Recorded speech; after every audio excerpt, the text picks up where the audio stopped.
We're going to start things off with baseball, though. As I mentioned at the very top, our big story is indeed that huge series over the weekend. First versus second place, Maryland and Rutgers.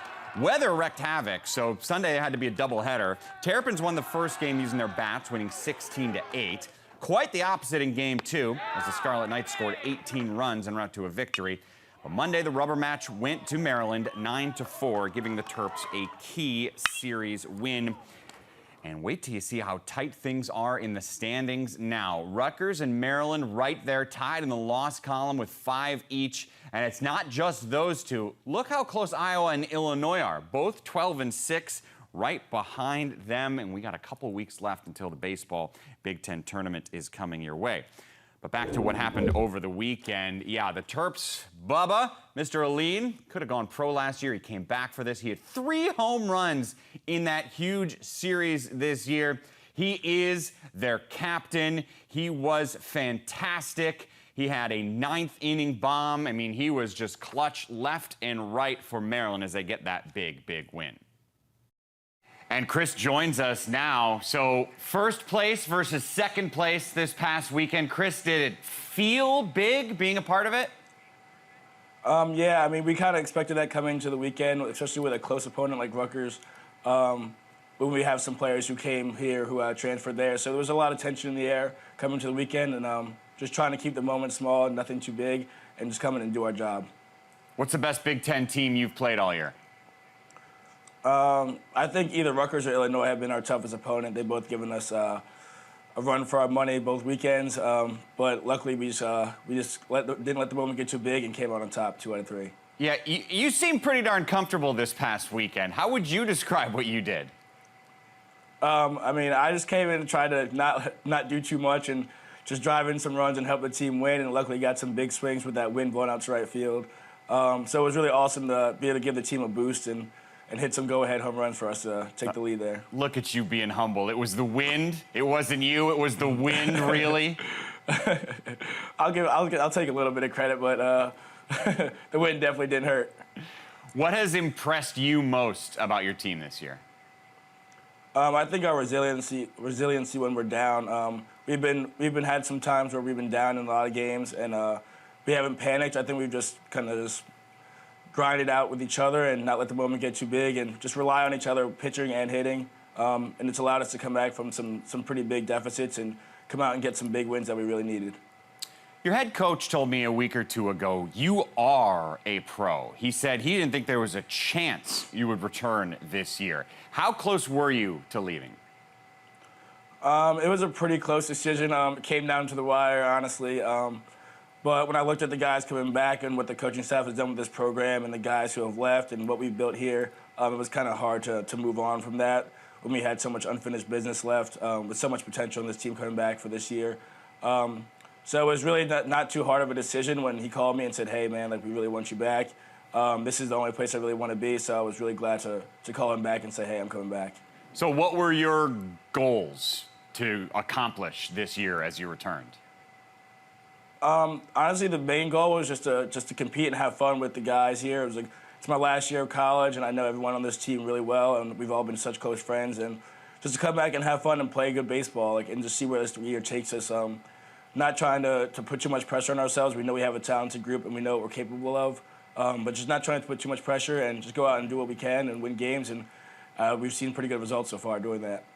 All right, what kind of gum we rocking right now? We got some extra mint, the long-lasting one. That's good. You got to keep that flavor around. I know, I need it. Do you chew all day long? Do you chew during games? Yeah, I chew during games just to kind of keep me relaxed and keep my mind off of other stuff. Just kind of not let anything just get too big, and just kind of keeps me relaxed and keeps my mind off things. So you've got just a minty, fresh breath that lasts all day. Yeah, I mean, I can't brush my teeth all the time, so got to keep the breath fresh. Talk to me about being a switch hitter. When did that start? I think that started about middle school. I was definitely more comfortable with the right side growing up, and then my dad kind of forced me to start going back to hitting lefty, even though I kind of didn't want to at times. So I probably about high school is when I started really doing both and being consistent with it, and I think it's something that's helped me tremendously in my career and hopefully going forward too. You ever switch mid-game? Yeah, all the time when they bring in a lefty or a righty. A lot of teams have been doing matchups against me this year, so my numbers were really good early in the year righty, so they would bring in a righty to face me lefty. So I've seen a lot of that this year. And yeah, I mean, it's not, I kind of prepare for that in BP, so it's not really an issue in the game. You ever switch mid at bat? I have not. That's something I've only seen in like a video game, so I mean, maybe we'll see that later this year. Give me one, Chris. Give me one this year. One at bat. You're like, I'm just going to do it. Let's just see what happens. We can make that happen, I think. Where did Bubba come from? So I was probably about like 3 years old, and my neighbor, who actually, his cousin's on this team, is Gavin Selflug, just came up with the name, his brother. So my neighbor couldn't say the word brother and said he was saying Bubba. And then so they gave me that name when I was born, just as like hey, like you kind of remind me of our family. So it's been like a lifelong name, and I love it. So who calls you Bubba and who calls you Chris? I think every single person I know calls me Bubba. I think I went to the same school my whole life, and I think some kids didn't know my name was Chris. So it sticks. So I should be on highlights calling you Bubba Alleyne, not Chris Alleyne. I mean, that's what the announcers say most of the time. So my mom probably wouldn't like it, but that's what everyone else goes, really. I was about to say, all right, you're full-time Bubba, but if mom wants Chris, now I think I got to go Chris. Yeah, I know. I mean, you have to fight her about that, but I think she'd win. Who else on the team has a good nickname? We have Nick LaRusso. We call him Nicky Lowe. Kevin Keister, we just call him Lil Bro. Bob Zamarzak, we just call him Big Shooter, just because. We got some good ones. What was it like watching your teammate Ryan Ramsey throw a perfect game? It was the coolest moment I think I've ever been a part of. The whole game, we're just holding our breaths, hoping he can just keep it going, kind of just staying away from him in the dugout. Don't want to say anything to him, don't want to mess it up. Just kind of sitting in the outfield like, man, like, I hope they hit the ball to me. I hope I just don't mess it up. Like, yeah. I mean, it's been awesome being out there for that. So I'm always fascinated by the nobody talks to the guy. That seems like it's alienating, like it's worse. Like if I was in that role, I would want my teammates to talk to me, but the entire culture, whether it's the pros or college or high school, like nobody does it. Yeah, I mean, when he's sitting in the dugout, he's locked in.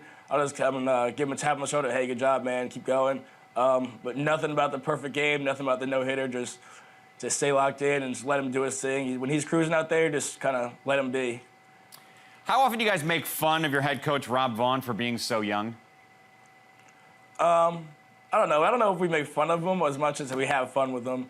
Yeah, he kind of just gets our team in a way that we can communicate with him in a way that some older coaches might not understand. So we like to have fun a lot with Coach Vaughn, and I think he kind of gets our humor, which makes his team so close. You got to make fun of him, man. What's he going to do, bench you? You're Bubba Alleyne, for crying out loud. Hey, you never know. Chris. Never know.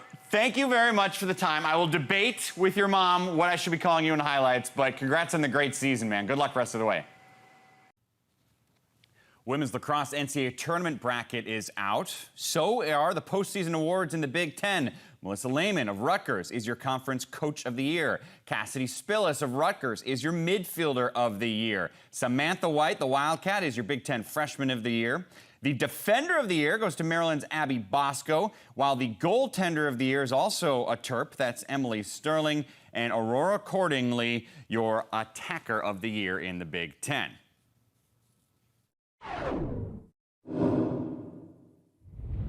And to talk more about that, we're glad to bring in Jill Girardi of Northwestern Women's Lacrosse. Jill, we'll get to the NCAA tournament in a second, but first, last weekend, how would you describe what it was like playing in those weather conditions?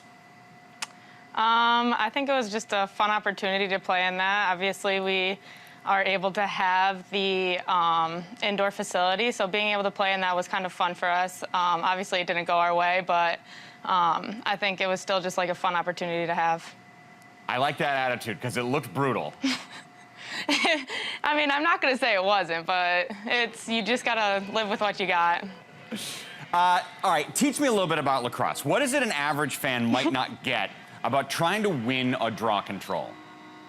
Oh, man. It's all about, like, the wrist strength, all about just the the quickness and all of that, and just it's like a 50-50. So you kind of have to hone your skill to be able to do it well. Does trash talking come into play? I wish. I'm not a good trash talker, so I wish I could do it. Why not? You could be good at that. I don't like being mean to people, but I think you can. It's more trash talk to yourself if you don't win it. Yeah. Listen, this is a sport where you gotta have an edge, Jill. I want you to start being mean to people. I mean, I think I lead the NCAA in yellow cards, so I think I mean enough to people. You're probably doing something right then. You're right. There you go. So Samantha White wins Freshman of the Year. From your perspective, what stood out about her this season? I think she is just like our X factor. I think that she somehow comes up with every like ground ball, 50-50 ball. On the draw control, I'm able to look to her to really just be there and have my back. She, half the time when I'm standing on attack, I just see her make a play and I'm just like, how the heck did she just do that? But she just kind of has really stepped into her role, and I think that she's taken off and just really helped our program. When did it first hit you this freshman was pretty good? I think like first couple games, she just would come up with these ground balls, and I'm just like, what the, like, where did she just come from? And I think she just has grown even just since the first couple of games, and she still continues to amaze me. How much different is your day-to-day role on this team now versus last year? I think that I kind of am more of like a leader, and I've been here for 5 years, so I kind of understand the program more. So I kind of, people look to me in all the fifth years as just someone that like help them understand like what's going on and how we can kind of like better ourselves. So being able to be that, and then just being like that offensive player rather than more defensive minded is what people look to me for. What was that adjustment like for you? It was different because obviously I have really been D-minded all my career, or midfield-minded. So being able to just focus just on attack and be able to work with everyone else up there has been kind of fun, and has been a struggle, but it has been fun to like understand and learn more. I mentioned earlier about the NCAA tournament coming up. What did you learn from last year's trip to the NCAA tournament? I mean, I think the past 2 years, we've made it to the Final Four, kind of, I guess, choked in those big pressure games. So kind of just taking it as just a regular old game. It's nothing too crazy. And just being able to take everyone's fighting for that national championship. So being able to understand that and know that we have to fight, and it's going to be a battle out there. I mean, choked feels like a heavy word. I mean, did you watch the games? I guess it's like, I'm not trying to like be like mean, but like, I think it was just like we kind of went in there. Last year we had a undefeated record, and then we kind of just overestimated the team that we were playing. So, and then you kind of see how that can crumble a team. So I think that this year we're going to go in with a better mindset and better preparation, and just be able to take every game one game at a time. See, that's where I was kind of going, was if you get to that point in a tournament, you're not playing bad teams, you're playing really good teams. And listen, you're the expert in the sport, I'm not, but it would strike me that sometimes another team's just better, and it doesn't mean you were bad, but you were on the field, so tell me where I'm wrong. I think it was just like our team just kind of crumbled, and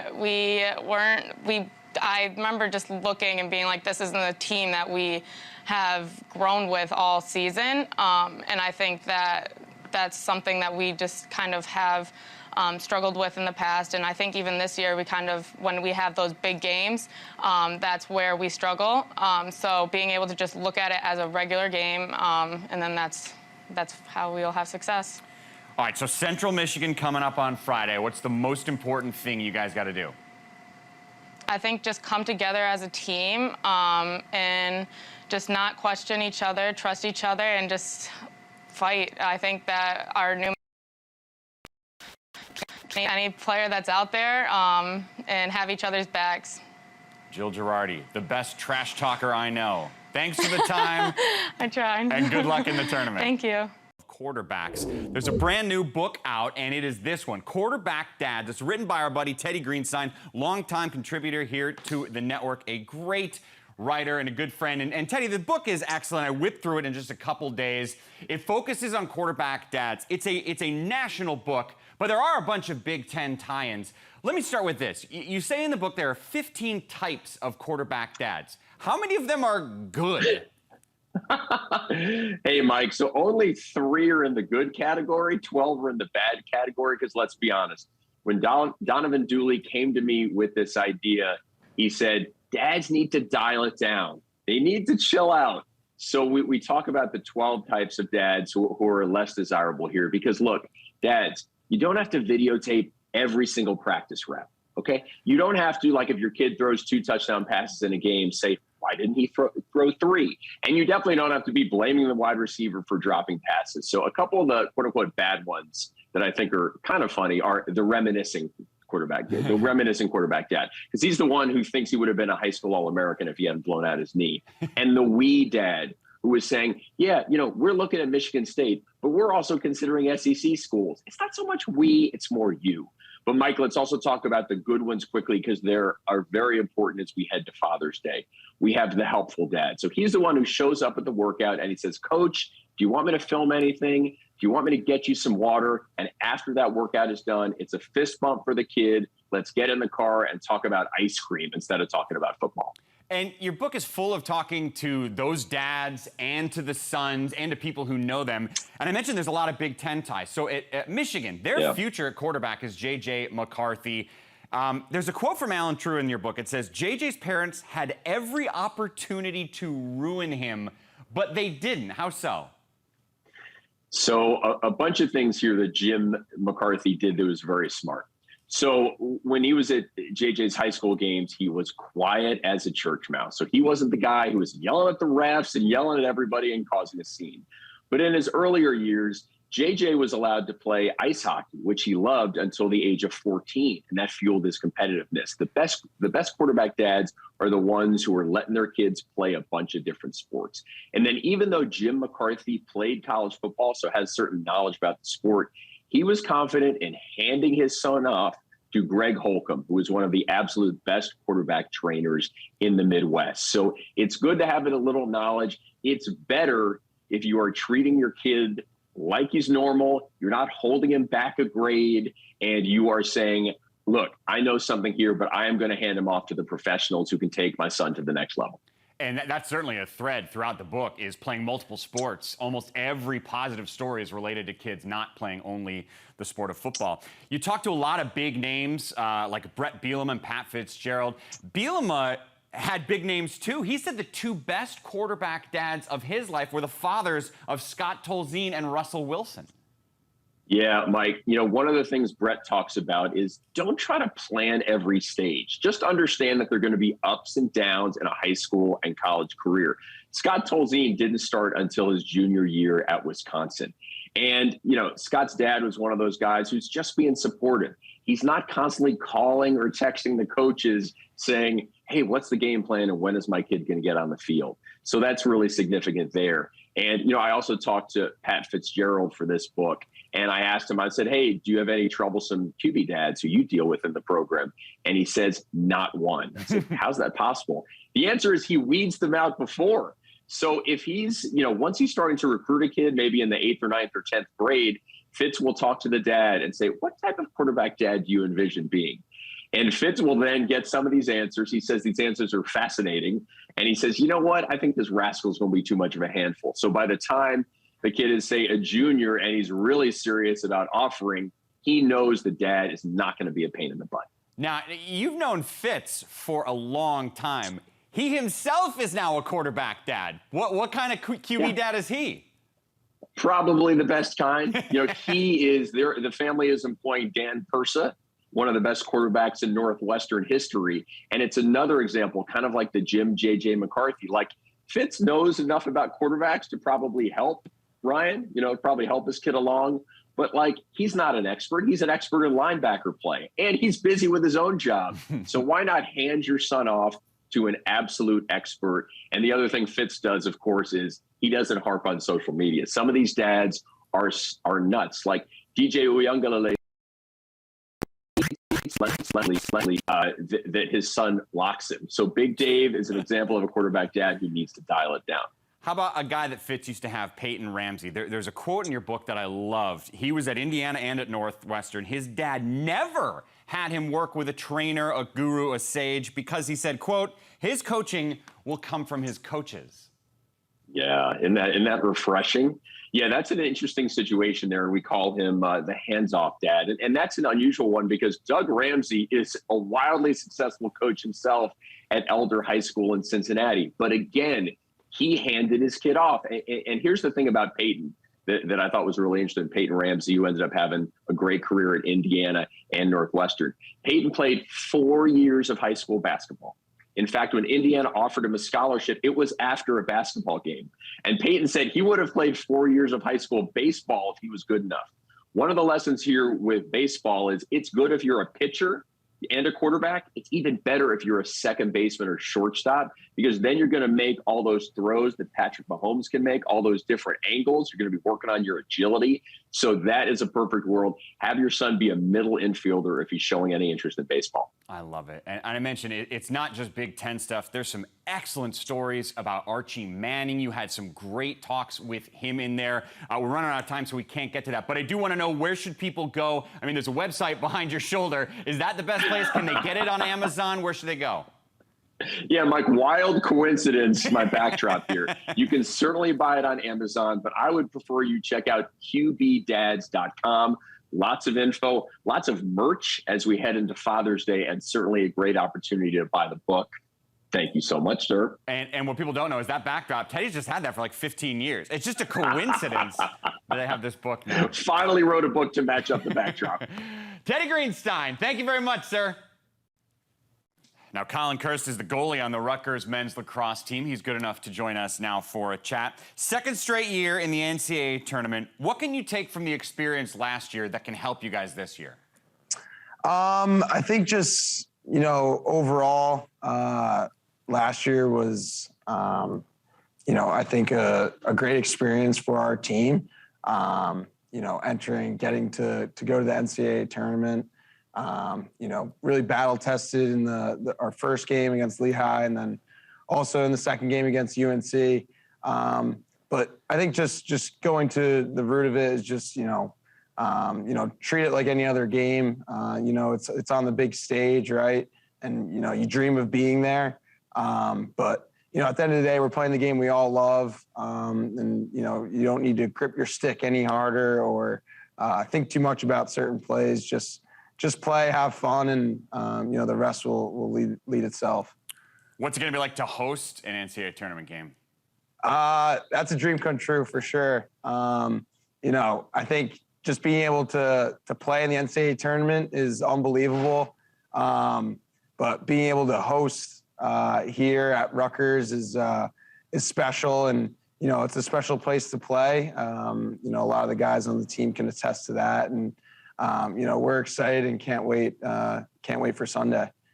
If you were a teacher giving out grades, what grade would you give to your head coach, Brian Brecht? A+, no doubt. A+. Coach Brecht is amazing. I think he is a true CEO in all aspects of, running the Rutgers lacrosse program. But, someone we all look up to, as players, and, really carries himself with great respect and, a true Rutgers lacrosse man. So thankful for that. Well, good answer, because he paid me $10 to ask you that. And he's actually right behind you. So if you turn around, no, I'm just kidding. What is the worst part about being a goalie? I don't know. I've been playing it so long where I don't know if there's any worst parts anymore. I know growing up, really, having the older kids crank, really wind up and crank a shot at you was definitely intimidating. But now, I wouldn't say there's any worst parts now. Worst injury you ever sustained from lacrosse? Maybe getting hit in the thumb. I think you ask any goalie that, they'll say getting hit in the thumb's maybe the worst. So, those are always tough to wear one off the thumb. That feels like that pain would linger. Yeah, no doubt. You get the purple, the pressure under the nail, and it's like dropping a weight on your finger. It doesn't feel good. When was the last time you scored in lacrosse? Over winter break, I played box lacrosse, so I got to play the field with one of our teammates, Liam Gray, who's also a goalie, actually. I got to play the field with him, so it was fun to play on the offensive side of the ball with him on indoor. So we got to have a little 1-2 game connection going. So that was fun to be able to experience that with him. As we see shots every day in practice now. So I think that was the last time, probably in December. Yeah. See, I was going to say that to me, the worst thing about being goalie is you have the worst view of the best thing. When your team scores, nobody has a worse view than you do. Yeah, that's funny. Yeah, you're right. You're not wrong. Your team has been so good this year, setting a new program record for wins this season. At what point in the season did you realize this was going to be a special team? I think when we stepped on campus in August, really started the fall season. We talk about all the time just enjoying the journey, and especially now in this point in the season, and being grateful to continue to play in May.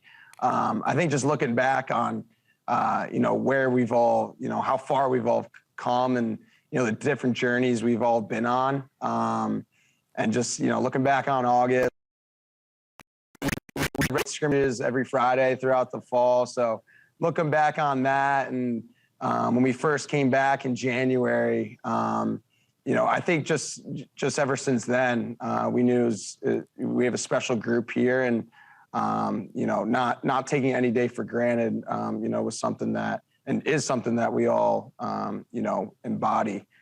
So yeah, I think that's really the main message with us right now. Who surprised you this year on your team? As a player, or just as a person, or in general? Yeah, as a player.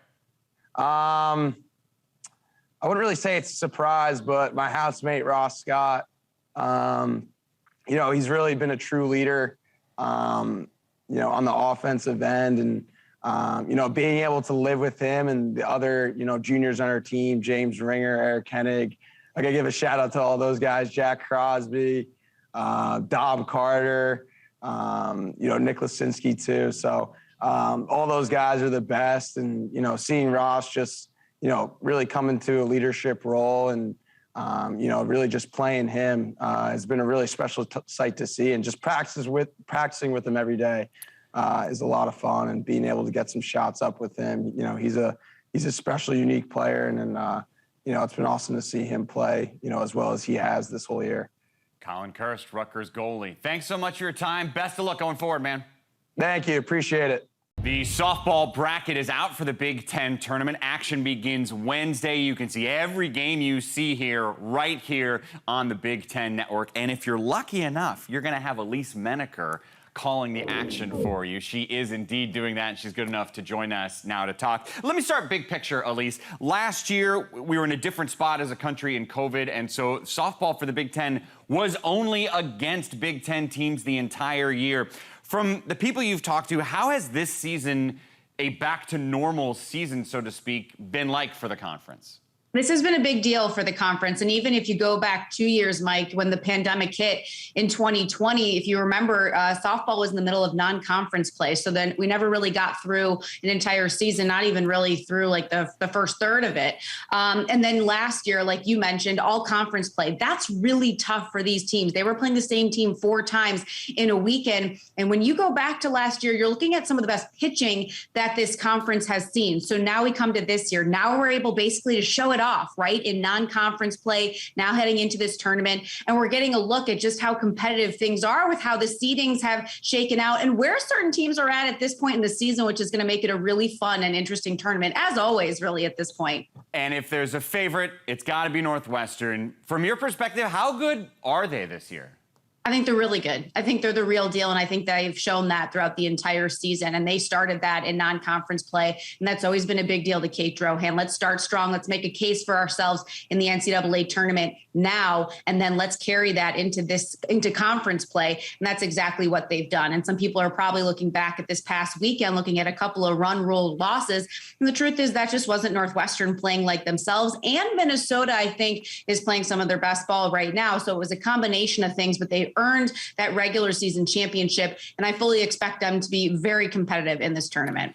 I feel like Carol Hutchins and Michigan have done an okey doke. They were like, guys, it's early April. We're not that good. Don't worry about us. It's not a big deal. And now that we're into May, they're like back to being Michigan. What do you make of them? Well, I feel like Carol Hutchins would say her team has always been solid, but they've just run into some issues at times and injuries. I mean, in this portion of this season. So now to have her back, I mean, that's great for them. A leader, center field, holding down that spot and hitting at the top. So I think this is a team that then when you look in the circle, Megan Bobian, Alex Storako, two of the best pitchers in the conference. I think it was just a matter of everything coming together at the right time and needing to come together at the plate as well, because you had some new faces in some key positions like up the middle at second and shortstop. And now they've had some time, I think, to play together. Boom, you're seeing here comes tournament play. They're playing their best ball when they need to right now going into it. I think Nebraska is such an interesting team, too. They start off 13-0 in conference play, but they ended the regular season going 4-5. What level of concern do you have for the Huskers?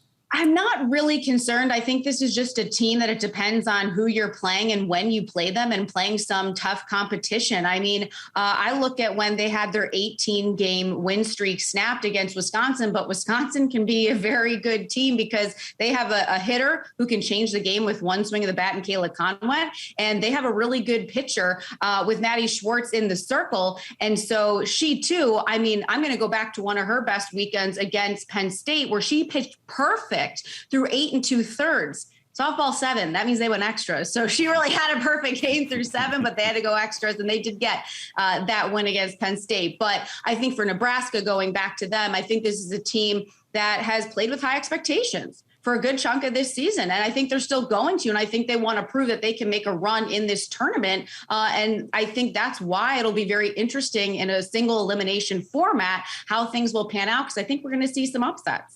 And another fascinating team this week is Minnesota. Their record does not blow you away, but the way they played this last weekend sure did. And if there's anyone in the Big Ten that could carry a team offensively, it very well might be Natalie Dunhartog.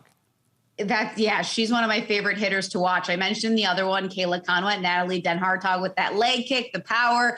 She is up there to hit. And so that's what you get in her at bats. And so she leads this offense, and that's exactly what she's been doing. And I think for the past few years, especially because they've seen Amber Pfizer in the circle for them. Now you have Autumn Pease, who has been there the last couple of years, but just that pitching hasn't really come together until now. And that's what I mean when you have kind of like a Michigan, when I talked about them, you have pitching, defense, hitting, all of that now working together for Minnesota. And I think they could be a very dangerous team in this tournament because also just that history that I mentioned, I think they carry that into this time of the year, and they want to kind of uphold what they've done between them and Michigan, capturing tournament titles and regular season titles in the recent history. That's why you got to keep an eye out for them, and they'll have a tough first game against Wisconsin. I think they would count as a sleeper team to win this, and I don't know if there are anymore. I want to know, you mentioned Wisconsin. They had a 9-win improvement this year over last year. Penn State won 7 games last year. They won 30 this year. Could either of them or somebody else make a run? Yeah, I think you make a good point with Penn State, because the reason you're seeing that shift is Bailey Partial in the circle for Penn State. She's had a breakout year for them, and she's a senior, and she's coming back next year for the COVID year. So I definitely think that when you look at this tournament, it's going to come down to matchups. And so now we're going to see the best of the best coming at these teams in each game and seeing how they can play and put their best foot forward as teams advance. And so I think when you look in the circle, circle, that's where you're always going to start. That's always where I start. And so when you look at teams like a Penn State, like a Wisconsin, Northwestern, Michigan, Minnesota, that's why you start looking at these teams. Nebraska, of course, I can't leave out. And we haven't even mentioned Illinois. This is a team that is top in hitting, top in pitching, and they're top 2, so they're second in hitting and third in pitching, if I remember right, in the conference stats, like overall stats, but in conference among all these teams. So let's not just forget. I mean, I think I just mentioned like half the conference. We want to talk about a dark horse. I mean, that's why this is fun. Yeah. Final 30 seconds, Elise. I'm coaching my son's first T-ball game tonight. What advice do you have for me? Have fun. Number one, we play sports because they're fun. And strong top hand. Strong top hand. Yeah. Okay. Don't want to drop that shoulder, pop it up. My goal is for him to put the glove on his hand, not on his head. That's we're at that level. Yeah, it's just T-ball. That might be tougher, actually, than it sounds, too. So the challenge is for his dad more than anything to make sure he's... That's what I mean. If you're the one kind of at the helm here. Thank you, Elise. Always a joy. You can catch Elise on the tournament Wednesday and Thursday. Have a great week. Thanks, you too, Mike.